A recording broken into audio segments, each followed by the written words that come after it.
Okay, I am starting off this video once again on Cops and Crims, and as you can see, it features real guns. This is a P90, you can look all these guns up, they are real guns. This is more broadly addressing an issue that has been ongoing for years. I made plenty of videos last year on the topic of commercial guidelines and the changes to the EULA that people are not a fan of, and I'm going to be addressing the video that Kian released yesterday that is now trending on YouTube. Having spoken to Kian, I didn't realize that this was going to become a litigious issue. However, it has become an issue as of yesterday, given his video that he released. Now, I want to make a quick disclaimer. At the end of the video, he attaches a crowdfunding campaign, which I want to caution you guys on. This video is not legal advice. It's only my assessment of the situation from only one side of the story. I just want to give you an idea of what's permitted on this server and what Minecraft has clearly just overlooked. For certain reasons I do not understand, but maybe they have a licensing agreement with Hypixel which allows them to use guns, which is a very dangerous precedent because it's an assumption that people can rely on when they decide to create new projects that they monetize. And in this situation, they have been banned and they now risk financial loss. And that is the basis of the claim that people are seeking. I have 3 kills. I just want to end this game now. But you can see how realistic this is. I'm shooting at a wall and you can see cracks on the wall. Realistic sound effects. So at the drop of this video, I'm going to be live on Twitch. If you have any questions about this, you may ask me there. Minecraft has a few exclusive rewards that you can get if you watch my channel. If you subscribe as well,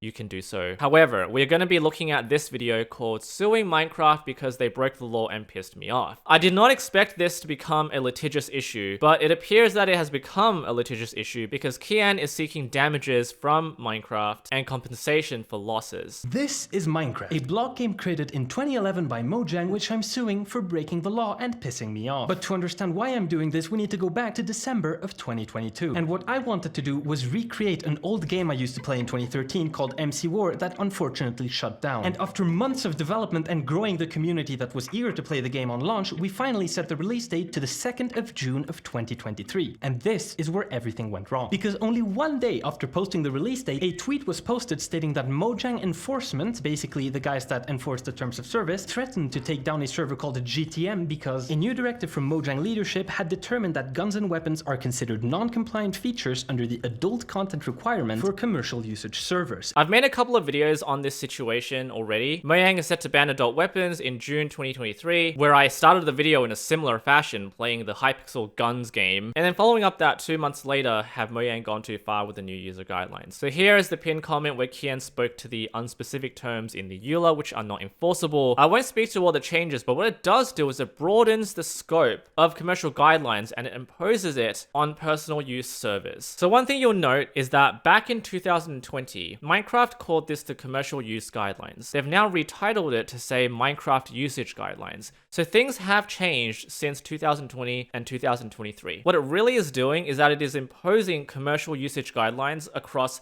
more facets of the game. One thing I've spoken at length about is this clause here. We don't like what you are doing. On its face, it may not seem like unfettered discretion on their part. It's pretty clear why users shouldn't be a fan of this clause because it's very vague. You must not do anything that would harm or damage our name, brand, or assets. Example, gambling, violence, terrorism, or any unsafe mature content. So only at the beginning of the video, I was playing a game called Cops and Crims on Hypixel where there is clear violence and mature content, but it's allowed. So is there a specific licensing agreement that we do not know of between Hypixel and Mojang? I don't think there is, but why is that allowed? I think it's fairly reasonable for users to rely on that assumption when creating content within the game of Minecraft. As you can imagine, all servers that contain guns basically entered panic mode because we were all about to be annihilated by Mojang. A group with all of these owners was created to discuss and potentially negotiate, asking very valid questions such as, how come servers that have had firearms for well over a decade so far have never had any issues? So this is clear proof that a lot of these groups have relied on such examples that have not been prohibited, and because of this they've now expensed thousands and thousands of dollars on their projects, which are now banned because of this new directive. I don't know what this new directive is all about and what's caused Mojang to do so. It might be because they want Minecraft to look more family friendly and more educational, and in doing so they've now now effectively changed the clauses on the terms of service. Why is it okay for Mojang's own marketplace, where they get a cut of every sale, to have guns when we don't get to have them? And what exactly do they mean by guns and weapons and suitable for children? Because it's totally not like there are thousands of games that literally have guns and weapons in them that are made for children. And it's totally not like Minecraft itself has explosive crossbows, which are a firearm in most jurisdictions, by the way, gunpowder, bombs, swords, poison, incineration, slavery. You get the idea. I'm not sure the argument is that guns and firearms should be specifically prohibited. It's more that Mojang have now changed the terms and disadvantaged certain companies in doing that. So essentially after 6 months, they weren't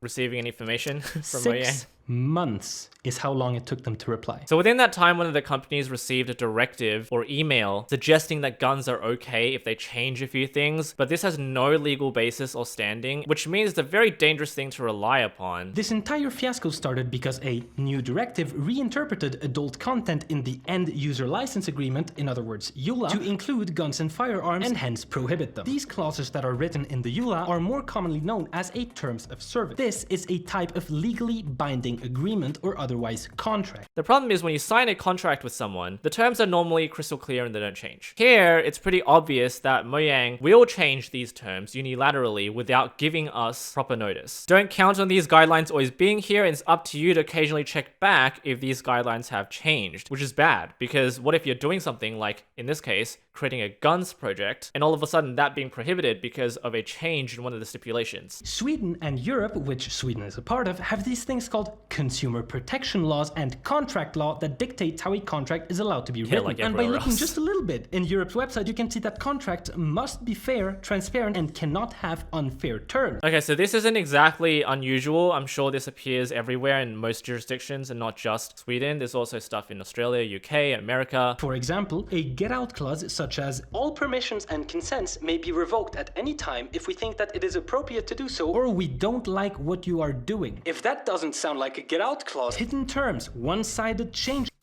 Okay, so I'm noticing a trend here with unilateral changes to a contract. Because it's a terms of service, it does happen on occasion, and you see this because you get emails from people. He will show here. On the 2nd of August 2023, Mojang did the worst thing they've ever done. They updated the EULA that had been unchanged since 2020 and tried to hide the fact that they had changed it by not telling anyone about it and releasing it at the same time as a major game update. Yeah, snapshot content, really cool. EULA changes, very important. Which one gets announced on Twitter? The snapshot. Is one being used to mask the other? Putting all of their efforts into marketing I don't know the game why so they people wouldn't notice the EULA didn't. update. They never notified anybody about it. Now, under consumer protection laws, when a company changes its terms of service, it is required to notify its users about said changes before they take effect. I've always been unsure as to why Mojang does not notify us when their terms of services change, which is why I made this video analyzing the changes and what's true and what isn't, because there was quite a bit of misinformation regarding this. Now, just because this exists does not make the contract prima facie unenforceable. It still is, but it's a case-by-case situation, as are most things in contract law. This is 100% arguable in court, and I hate it. They have a post on their website. Maybe this is your adequate notification to us, but I don't know how many people check that website. In the End User License Agreement, they specifically state twice that any form of gambling, violence, terrorism, or other unsafe and mature content is strictly forbidden. Which totally makes sense, but what if I told you that the gambling part was a lie? You see, in Minecraft, when you look at any of the biggest servers, you'll quickly notice a recurring pattern in their shops. They have something called crates and crate keys. These keys are used to play lotteries inside of the game that have a chance to give you extremely overpowered items or more money than anyone else. He's now going to get into the fact that marketplace content is treated differently. I don't even want to get into that anymore. Pretty sure that covers the video and all the context surrounding it. I've covered this before, and I don't know if there's anything too much new, but I do think there are grounds, and if I was arguing in his position, there could be grounds for compensation based upon assumptions or reliances upon previous behaviors vis-a-vis contractual terms, and any other damages they see fit. Whoever's going to be joining in on this legal action may also make similar claims. I'm very curious to see whether this goes ahead. I'll be speaking to Kian regularly. There's definitely a reason as to why this is number 19 on trending right now. This is a huge video, but I would like to hear Mojang's response if they ever make a response. They probably won't make it public, but I think Kian's heart is really in the right place. Whether or not there are legal justifications for everything that they are saying is a matter for the courts at a future date.